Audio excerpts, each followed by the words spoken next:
ఎస్ఎండిసి ప్రేక్షకులకు నమస్కారం. నేటి వార్తలకు స్వాగతం. మానసిక ఉల్లాసానికి క్రీడలు ఎంతో ఉపయోగపడతాయని శ్రీరాంపూర్ ఇన్ఛార్జ్ జీఎంటీ శ్రీనివాస్ పేర్కొన్నారు. శ్రీరాంపూర్ ప్రగతి స్టేడియంలో WPSGA వార్షిక క్రీడలు అట్టహాసంగా ప్రారంభమయ్యాయి. మొదటి రోజు నిర్వహించిన వాలీబాల్ పోటీలను ఆయన ప్రారంభించారు. ముందుగా క్రీడాకారులను పరిచయం చేసుకుని కొద్దిసేపు వాలీబాల్ ఆడి క్రీడాకారులను ఉత్సాహపరిచారు. అనంతరం ఇన్ఛార్జ్ జీఎం శ్రీనివాస్ మాట్లాడుతూ క్రీడలు శారీరక దృఢత్వానికి ఎంతో ఉపయోగపడతాయని, రోజువారీగా క్రీడల్లో సాధన చేస్తే తాము చేసే పనిలో చురుకుదనం కలుగుతుందన్నారు. యాజమాన్యం ఖర్చుకు వెనకాడకుండా అన్ని ఏరియాల ఉద్యోగులకు క్రీడా పోటీలను నిర్వహిస్తుందన్నారు. క్రీడాకారులు ఏరియా స్థాయిలో తమ ప్రతిభ కనబర్చి కంపెనీ లెవెల్, కోల్ ఇండియా పోటీలకు ఎంపికై అత్యుత్తమ ప్రతిభతో సింగరేణికి పేరు ప్రఖ్యాతలు తీసుకురావాలని కోరారు. వాలీబాల్ పోటీల్లో RK7 గ్రూప్ విజయం సాధించగా శ్రీరాంపూర్ గ్రూప్ రన్నర్ గా నిలిచింది. ఈ కార్యక్రమంలో SO2 GM Satyanarayana, AITUC branch కార్యదర్శి బాజీసైదా, అధికారుల సంఘం ప్రధాన కార్యదర్శి Chandrasekhar, DGM personnel Aravinda Rao, WPSGA గౌరవ కార్యదర్శి Paul Srujan, supervisor Chatla Ashok, coordinator Sakinala Narsaiah, volleyball captain Bongoni Chinnanna, general captain Srinivas తదితరులు పాల్గొన్నారు.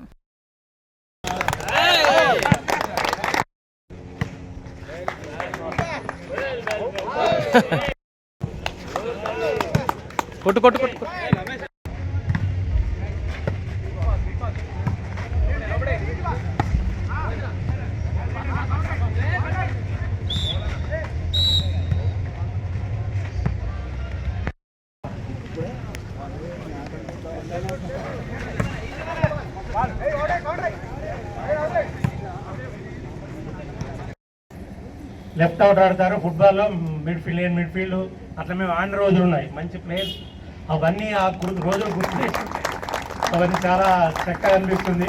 ఇప్పుడు శరీరం సహకరించదు, అందరూ 59 సంవత్సరాలు వచ్చాయి కాబట్టి. సో ఇప్పటికీ నేను కోరుకునేది ఏంటంటే ఆ క్రీడా స్ఫూర్తి పోయింది. ఇప్పుడు మీరందరూ పిల్లలందరూ ఇవాళ రేపు ఏంటి ప్రతి ఒక్కరు నెట్ఫ్లిక్స్, అందరూ ప్రైమ్ ఇవి చూడడంతోనే సరిపోతుంది. అసలు మానసిక ఉల్లాసం మర్చిపోయారు, క్రీడలు మర్చిపోయారు. స్కూల్లో క్రీడలు లేవు. ఇంత మంచి స్టేడియం ఉంది సింగరేణి స్కూల్లో. రాజిరెడ్డి గారు ఎంతో కష్టపడి మంచి స్టేడియం తయారు చేశారు. కానీ ఎవరు వినియోగించుకుంటున్నారు? ఇంత చుట్టీలు ఉన్నాయి, చాలా తక్కువ మంది. నేను ఈ మధ్య ఇక్కడికి వచ్చినప్పుడు అంతకుముందు తిరిగేవనే 2-3 సార్లు వాకింగ్ చేశాను. చాలా తక్కువ మంది వస్తున్నారు. స్పోర్ట్స్ చాలా తక్కువ మంది యూటిలైజ్ చేసుకుంటున్నారు. సో ఈ రోజు నేను కోరుకునేదంటే మీ దృష్టిలో ఇంతమంది క్రీడాకారులు ఉన్నారు, మీరందరూ మీ ఫ్రెండ్స్ను మీ వాళ్ళందరినీ ఎంకరేజ్ చేయండి క్రీడల వైపు. ఈ ఎప్పుడు టీవీతో మనకు వచ్చేది లేదంతా పబ్లిసిటీ తప్ప మనకి వచ్చేది ఏం లేదు. మళ్ళీ ఇంకోటి క్రీడలు ఆడితే మనకి ఇందాక చెప్పారు చంద్రశేఖర్ గారు, ఎండార్ఫిన్ అనే హార్మోన్ రిలీజ్ అవుతుంది. అంటే సంతోషం, ఏదైనా సంతోషకరమైన యాక్టివిటీ ఏది చేసినా ఎండార్ఫిన్ హార్మోన్ రిలీజ్ అయ్యి తద్వారా మన శరీరం ఉత్తేజపడి మంచి ఆరోగ్య పరిస్థితులు ఉత్పన్నమవుతాయి. సో నేను ఇప్పుడు కోరేది ఏంటంటే మీరు చాలామంది ఇంకా స్పోర్ట్స్ని ఎంకరేజ్ చేయాలి. ఈ స్టేడియం వేళలా కలకాలం ఎప్పుడు పూర్తి స్పోర్ట్స్ మెన్తో నిండి ఉండాలని కోరుతూ ఈ అవకాశం. శ్రీరాంపూర్ డివిజన్ సింగరేణిలోనే పెద్ద డివిజన్. అదేవిధంగా శ్రీరాంపూర్ డివిజన్లోనే యువకులు ఎక్కువ మంది ఉన్నారు. కొత్తగా రిక్రూట్ అయిన కార్మికులందరూ శ్రీరాంపూర్ డివిజన్లోనే ఉన్నారు. ఈ సింగరేణిలో రేపటి నుంచి జరిగే ఈ క్రీడల్లో ఏదైనా సరే, ఏ గేమ్లో అయినా సరే మొట్టమొదటి స్థానం శ్రీరాంపూర్ డివిజన్ వచ్చేటట్టుగా మీరందరినీ నేను కోరుతున్నాను. అదేవిధంగా యూనియన్ పరంగా మేము కూడా పూర్తిగా మీ క్రీడాకారులకు సహకరిస్తాం. ఎటువంటి పైరవీలకి తావు లేకుండా ఎవరైతే యాక్చువల్గా గేమ్ ఆడతారో వాళ్ళనే ప్రోత్సహించేటట్టుగా మేము చూస్తాం. మీరు కూడా నిస్వార్థంగా ఆడి మన శ్రీరాంపూర్ డివిజన్కు మొత్తం త్రూఅవుట్ సింగరేణిలో మంచి పేరు తీసుకురావాలి. దాంతోపాటుగా కోల్ ఇండియా స్థాయిలో కానీ, పబ్లిక్ సెక్టర్స్లో జరిగే వాటిలో కానీ వేటిలో అయినా శ్రీరాంపూర్ డివిజన్కు సంబంధించిన క్రీడాకారులు ముందు వరుసలో ఉండేటట్టుగా మీరు మంచి పేరు తీసుకొస్తారని, ఏదన్నా ఇక్కడ మీకు క్రీడలకు సంబంధించిన విషయాలకి యాజమాన్యంతో మాట్లాడటానికి, వాళ్ళు పరిష్కారం చేయడానికి మేము ముందుంటాం. ఆ సమస్యలు మా దృష్టికి తీసుకురండి. అదేవిధంగా ఈ విషయాలు ఏదైనా అవకతవకలు జరిగినా సరే మా దృష్టికి తీసుకొచ్చి దాని ద్వారా మేము GM గారి దృష్టికి తీసుకెళ్ళి, అవసరమైతే కార్పొరేట్ స్థాయి దృష్టికి కూడా తీసుకెళ్ళి వాటిని సరిచేయడానికి, నిస్వార్థంగా అవినీతి రహితంగా ఈ క్రీడలు జరగడానికి మేము శాయశక్తిగా ప్రయత్నం చేస్తాం. మీరు కూడా మాకు సహకరిస్తారని ఆశిస్తూ ప్రభుత్వం ఇచ్చిన హామీ మేరకు ఐకేపీ వివోఏలకు కనీస వేతనం 26,000 రూపాయలు అమలు చేయాలని తెలంగాణ ఐకేపీ వివోఏ ఉద్యోగుల సంఘం మంచిర్యాల జిల్లా అధ్యక్షుడు కుమార్ రాష్ట్ర ప్రభుత్వాన్ని డిమాండ్ చేశారు. మంచిర్యాల జిల్లా సమీకృత కలెక్టరేట్ కార్యాలయం ముందు ఐకేపీ వివోఏ ఉద్యోగులు సిఐటియు కార్మిక సంఘం ఆధ్వర్యంలో పెద్ద ఎత్తున ధర్నా నిర్వహించి ప్రభుత్వానికి వ్యతిరేకంగా నినాదించారు. అనంతరం వారు మాట్లాడుతూ ఐకేపీ వివోఏ ఉద్యోగులను సెర్ఫ్ ఉద్యోగులుగా గుర్తించి ఉద్యోగ భద్రత కల్పించాలని అన్నారు. ప్రభుత్వం ఇచ్చిన హామీ ప్రకారం వివోఏలకు 26,000 కనీస వేతనం ఇవ్వాలని డిమాండ్ చేశారు. కేంద్ర రాష్ట్ర ప్రభుత్వాలు ప్రవేశపెట్టిన పథకాలను ప్రజలకు చేరవేసేందుకు నిరంతరం కృషి చేస్తున్న మాకు కనీసం 10 లక్షల సాధారణ బీమా, ఆరోగ్య బీమా సౌకర్యం కూడా లేదని వాపోయారు. జీవో నెంబర్ 58ని సవరించి వివోఏలకు 3 నెలల రెన్యువల్ పద్ధతిని రద్దు చేయాలని డిమాండ్ చేశారు. గ్రామ సంఘం గ్రేడింగ్ తో సంబంధం లేకుండా ప్రతి నెల వేతనాలు వివోఏల వ్యక్తిగత ఖాతాలకు మళ్లించాలని వారు తెలిపారు. గ్రామ సంఘానికి బకాయి ఉన్న శ్రీనిధి ఇన్సెంటివ్ వెంటనే చెల్లించాలని కోరారు. ప్రతి గ్రామ సంఘానికి ల్యాప్టాప్, నెట్ సౌకర్యం కల్పించి పక్కా భవనం నిర్మించాలని డిమాండ్ చేశారు. అర్హులైన వివోఏలకు సీసీలుగా గుర్తించి పదోన్నతి కల్పించాలని డిమాండ్ చేశారు. రాష్ట్ర వ్యాప్తంగా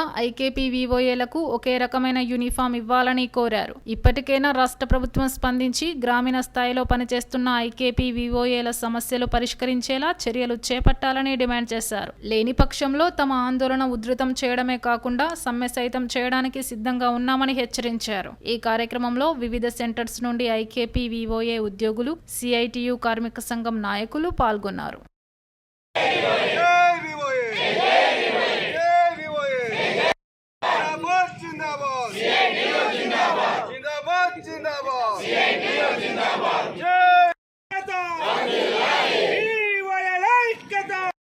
సంస్థలో మరి వివోఎల్గా పనిచేస్తున్నాం. మరి ప్రభుత్వం అనేది మమ్మల్ని గుర్తించడం లేదు.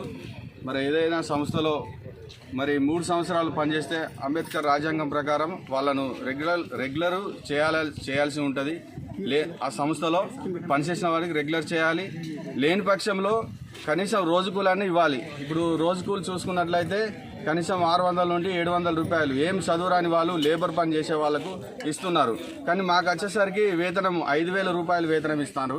మరి ఏ లెక్క ప్రకారం గవర్నమెంట్ ఇస్తుందో మరి మాకు అర్థం కావడం లేదు. మరి తెలంగాణ ప్రభుత్వం వస్తే మా జీతాలు పెరుగుతాయి, మా జీవితాలు మారుతాయి అని మేము ఆలోచన చేసి మరి గెలిపించినప్పటికీ ఇప్పుడు గెలిచిన అధికారులు మమ్మల్ని గుర్తించడం లేదు. గతంలో చూసుకున్నట్లయితే సీతక్క అసెంబ్లీలో 26,000 రూపాయలు ఇవ్వాలని ప్రతిపక్షాన్ని మాట్లాడినారు. మరి ఇప్పుడు చూసుకున్నట్లయితే మరి మా ఊసే తీయడం లేదు. మరి 5 సంవత్సరాల్లో మీరు 1,00,000 కోట్లు మేము టార్గెట్ అని పెట్టారు. బ్యాంకు లింకేజ్ మేము ఇప్పియాలట. మరి మేము ఏజెంట్లు అనుకుంటారా ఏమనుకుంటారో మాకు అర్థం కావడం లేదు. మరి ఏజెంట్లుగా వాడుకుంటారు కానీ వేతనం అనేది ఇవ్వడం లేదు. మేము వాళ్ళకు పశువులాగా ఒక గొర్రెల్లాగా కనబడుతున్నాం వాళ్ళకు. ఇప్పటికైనా ప్రభుత్వం కళ్ళు తెరవాలి, మమ్మల్ని గుర్తించాలి. గుర్తించని పక్షంలో మేము సమ్మె చేయడానికైనా సిద్ధంగా ఉన్నాం. రాష్ట్ర వ్యాప్తంగా సమ్మె చేస్తాము సిఐటి అనుబంధం సమక్షంలో. కాబట్టి మా డిమాండ్స్ ఏంటంటే 26,000 రూపాయలు కనీస వేతనం ఇవ్వాలి, ఉద్యోగ భద్రత కల్పించాలి, 58 జీవోను రద్దు చేయాలి, అనెక్సర్ 5ను ఏదైతే ఉందో అది తొలగించాలి. మరి ఫీల్డ్కు వర్క్ చేసే విషయంలో మరి కొందరు చనిపోవడం జరుగుతుంది. మరి మా వివోఏలు హార్ట్ ప్రాబ్లంతో మరి అనారోగ్య సమస్యలతో చనిపోతున్నారు. మరి వాళ్ళని కూడా గుర్తించి వారికి 20 లక్షల ప్రమాద బీమా కూడా జనరల్ బీమా కల్పించాలి. మరి ఇన్ని చేసినప్పటికీ ప్రభుత్వం గుర్తించని పక్షంలో మరి మేము సమ్మె చేయడానికైనా సిద్ధంగా ఉన్నామని మంచిర్యాల జిల్లా తరఫున మరి నేను ప్రెసిడెంట్ నా కుంటాల కుమార్ను తెలియజేస్తున్నాను. సెర్ఫ్ ఉద్యోగుల గుర్తించి సెర్ఫ్ నుంచి ఐడి కార్డ్స్ ఇచ్చి హెల్త్ కార్డు, ప్రమాద బీమా, ఆరోగ్య బీమా కల్పించాలని కోరుకుంటాను. ఐకేపీ వివోఏలకు కనీస వేతనం 26,000 ఇవ్వాలని, ప్రభుత్వానికి గ్రేడింగ్ విధానాన్ని తీసేసి 58 జీవోను రద్దు చేయాలి. కానీ మా వివోఏల వేతనం డైరెక్ట్గా వివోఏ ఖాతాకే పడాలని ప్రభుత్వానికి మేము విన్నవించుకుంటున్నాం. ఈ గ్రామ సంఘానికి కాకుండా వివోఏ అకౌంట్కు పర్సనల్ ఖాతాకి పడాలని కోరుకుంటున్నాం. ఇప్పుడు రిక్వెస్ట్గా అడుగుతున్నాం. ఇప్పుడు రిక్వెస్ట్ అడిగినా వాళ్ళు చేయలేదనుకో సార్, మేమందరం వివోఏలు రాష్ట్ర వ్యాప్తంగా ధర్నాకు దిగుతామని ప్రభుత్వాన్ని హెచ్చరిస్తున్నాం.